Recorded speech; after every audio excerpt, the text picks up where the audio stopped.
Imagine this. The sun beats down on a dusty valley, the Valley of Elah. On one side, an entire army, the soldiers of Israel, are paralyzed. They're shaking in their sandals. Why? Because on the other side stands a monster of a man, Goliath. His voice booms across the valley, a daily taunt mocking their God, daring anyone to face him. His bronze armor glints, a terrifying symbol of power. For 40 days, this has been the reality. 40 days of fear. Then from the back lines, someone steps forward. It's not a seasoned warrior. It's not a captain, it's a kid. A shepherd boy named David, probably still smelling of sheep in open fields. He's come to bring his brothers some lunch, but he's found a battle of spirit instead. He hears the giant's words, sees the fear in everyone's eyes, and something inside him just ignites. He can't stand it. He says, "I'll go. I'll fight him." You can just imagine the whispers rippling through the ranks. Is he crazy? He's just a boy. He'll be crushed. King Saul, desperate but skeptical, calls David in. He tries to help, offering his own royal armor. A heavy bronze helmet, a coat of mail. David puts it on and it's almost comical. He can barely move. It's too big, too heavy, too someone else's. He takes it off. This isn't his way. He looks at the king, his eyes filled with a certainty that no one else has, and says, "The Lord who rescued me from the paw of the lion and the paw of the bear will rescue me from the hand of this Philistine." He's not relying on armor. He's relying on his history with God. So with nothing but his shepherd's staff, his sling, and a small leather pouch, David walks towards the stream that cuts through the valley floor. The whole world seems to hold its breath. The taunts from Goliath stop, replaced by a deep rumbling laughter. David doesn't even look up. He kneels, his hand dipping into the cool, clear water.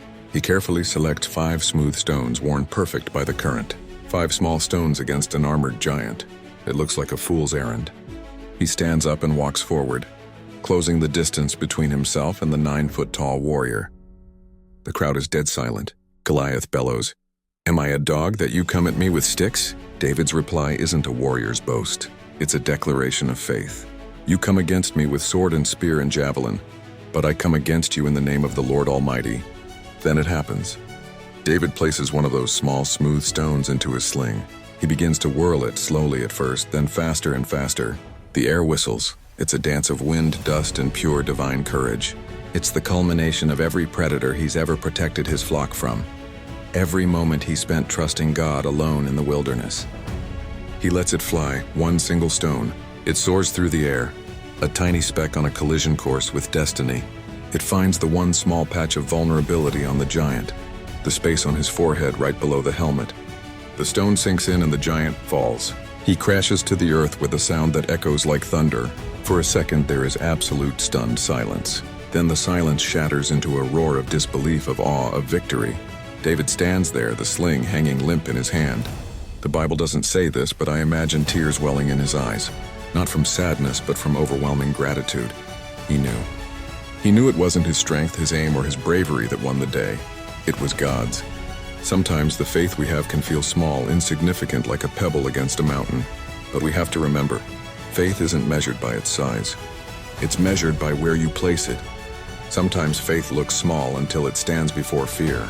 If you've ever faced a giant in your own life, whether it's anxiety, doubt, an impossible task, or a voice telling you that you're not enough, share this video.